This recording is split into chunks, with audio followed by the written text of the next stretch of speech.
Welcome to Mystic Path. I am your host, Mystic Lee, and today the mystical history topic is the Georgia Guidestones. It has been a hot topic in the news, and I have made several other videos as well as a group podcasts with others, but I kind of want to simplify the conversation a bit and just talk a bit more strictly about the history. So the Georgia Guidestones are located in Elberton, Georgia, which is the granite capital of the world. And our story is going to start in 1977 with a man who went by the pseudonym Robert Christian, who created the monuments. He used the pseudonym to create bank accounts, to buy land, and to create a whole fund for this monument. He also produced this book called Common Sense Renewed, which I tried to pull up earlier, but I couldn't really find much on it. I'm going to have to actually buy the book if I want to learn more, which I'm kind of intrigued to do.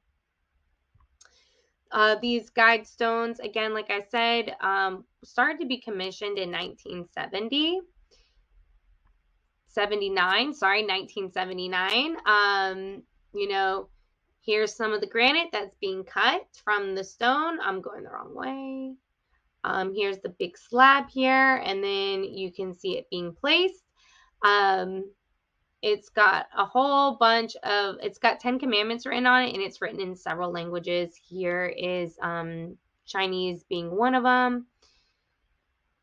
So we're going to talk a bit about the history of the Guidestones. As it was commissioned in 1977, I've got my notes here, so I'm going to kind of read from my notes because I don't have it all memorized. But, when he was asked, why this monument was created, on whose behalf, he said it was on behalf of a small group of loyal Americans. It was believed to be about half a dozen people, so that's only 6 people. When asked what this monument was for, it was said that it was to be used as a compass, a calendar, a clock, and also as a way to display their 10 beliefs. So here are some of those pictures of it being put together for the public. Here are the 10 commandments written here. They're all written on one slab. Again, with the different languages. Farsi Christian, how it all began. So it was unveiled to the public in March 22nd of 1980 to about 200 to 300 people. And it was unveiled to the public not by a rich person or by some type of spiritual guru. It was uncovered to the world by a group of politicians. Here are 3 politicians here, showing the world their monument. And I did say that these Americans, there were 6 of them, right? So here's, I believe, would be 3, right? Because you're the 3 people standing proud, uncovering this to the world. And, during this, this image here, right, with all these people standing around, looking at the rocks, reading it, this politician, this Democrat, Doug Bernard Jr., this is what he stated to the public. He said, in order to avoid debate, let me repeat that. In order to avoid debate. I thought they said that they were loyal Americans. Isn't the First Amendment, freedom of speech, isn't that about being able to debate? Isn't that kind of a big idea behind a democracy or a republic? Anyways, these politicians believe in order to avoid debate, we the sponsors. So he's saying we the sponsors. So we see that these 3 people are sponsors of the Georgia Guidestones, have a simple message for human beings. Now and for the future, we believe our precepts are sound and they must stand on their own merit. Wow. So they believe that this stuff is sound and that it should just, stand on its own merit. So what exactly are these 10 commandments? So here I have pulled up what these 10 commandments mean. This is kind of the controversy that a lot of people have, right? So first, maintain humanity under 500 million in perpetual balance with nature. What exactly does this even mean? Well, if we look at the population of the world today, we've got pretty much 8 billion people. That means you're going to have to kill off over 90% of humanity just to reach that number. And then you're really going to have to be strict with maintaining that number. But these are a bunch of good old Americans, right? Are they the old school type where all they do is care about America and not the rest of the world? If that's the case, the population they might be looking at might just be the American population, which means based on today's standards, we've got quite a lot of room to grow before we reach that population.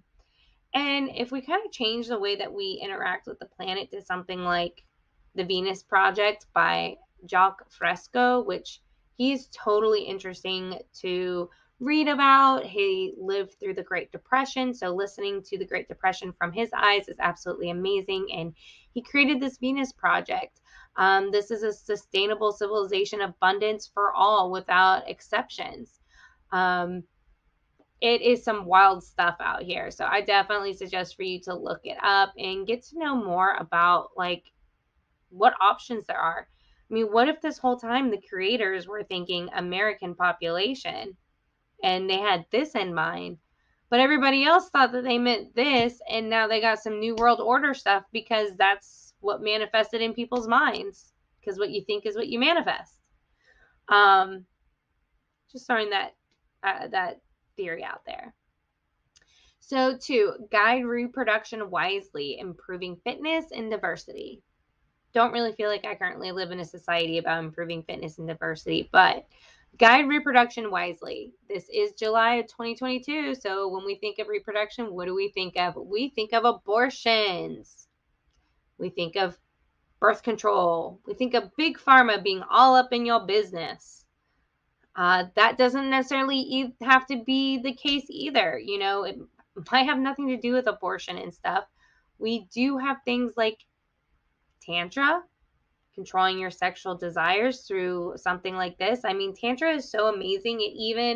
Look, it says being naked is optional. You can start clothed and stay clothed or remove every inch of fabric. Like it's really about exploring that sexual connection with yourself and with someone else on so many different layers that, I mean, you can practice wise reproduction in many other ways than just big pharma. So just kind of putting that out there.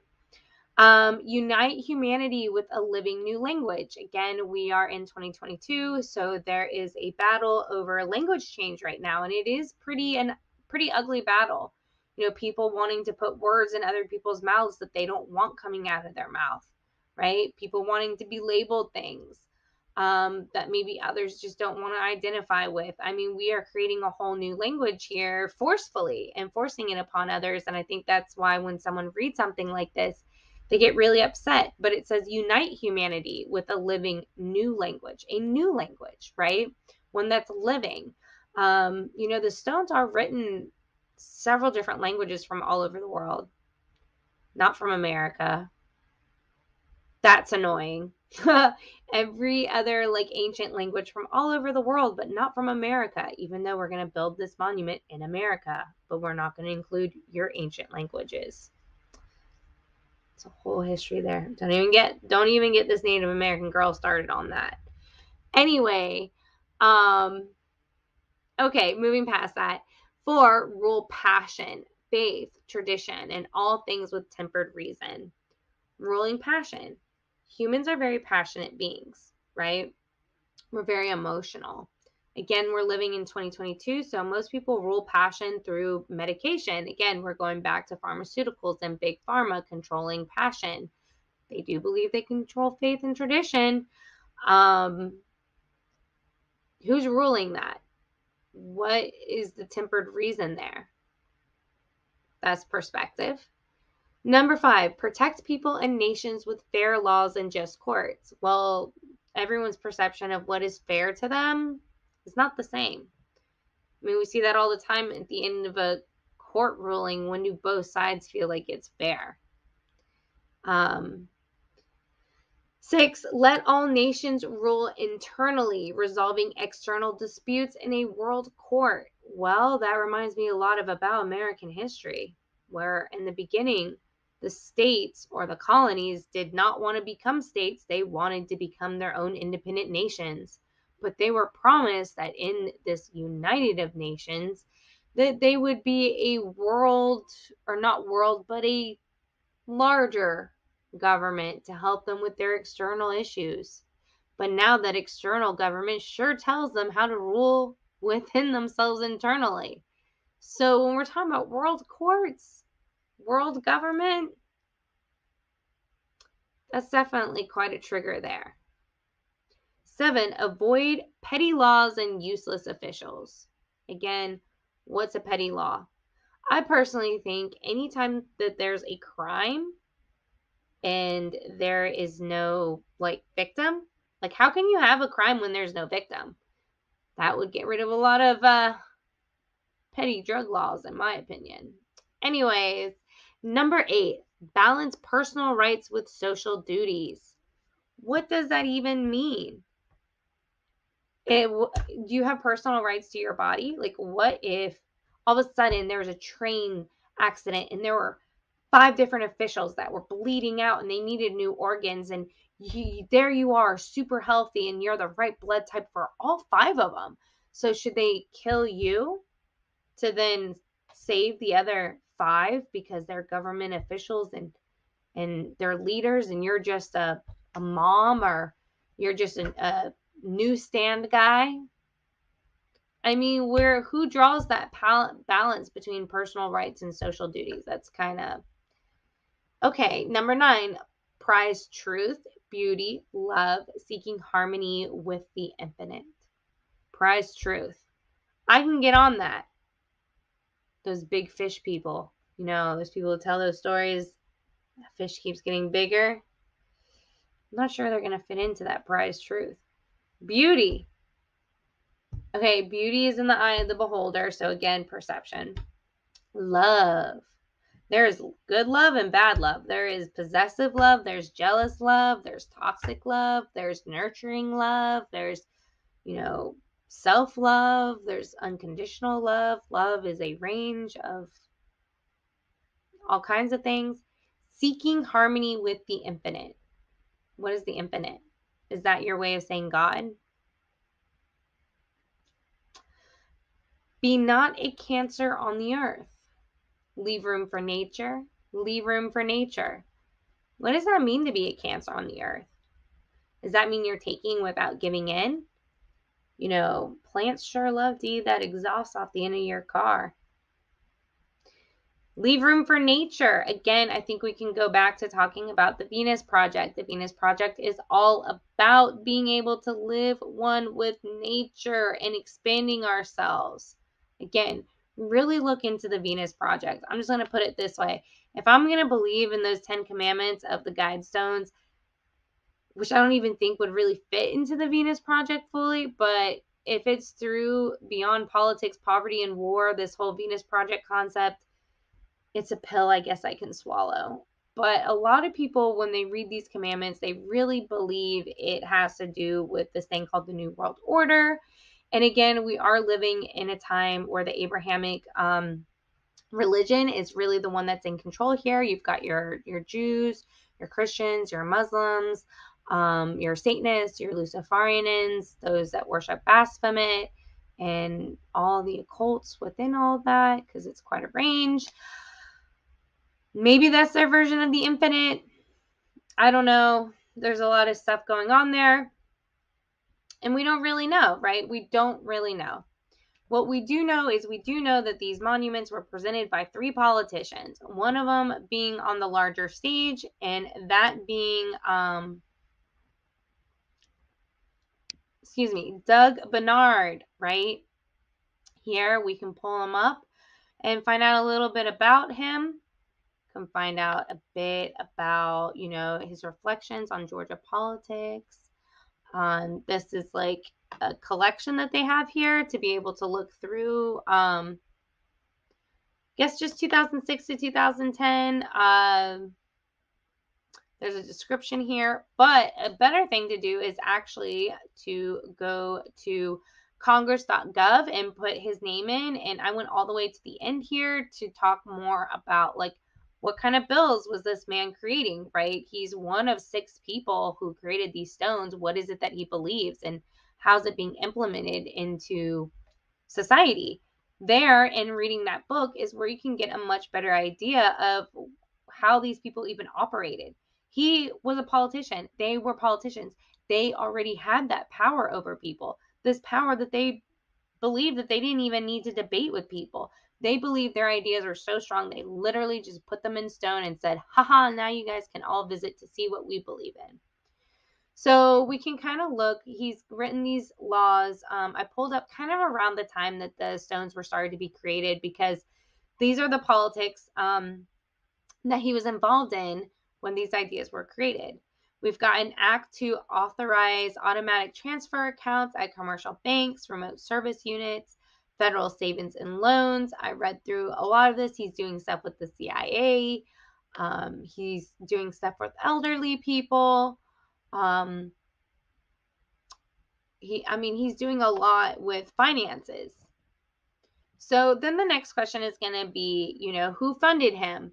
These were ideas that I kind of started to get into, but honestly, it kind of took me over an hour just to kind of research and pull up other things, only because I did this video like twice already before I realized like I wasn't recording through part of it and what I was doing wrong.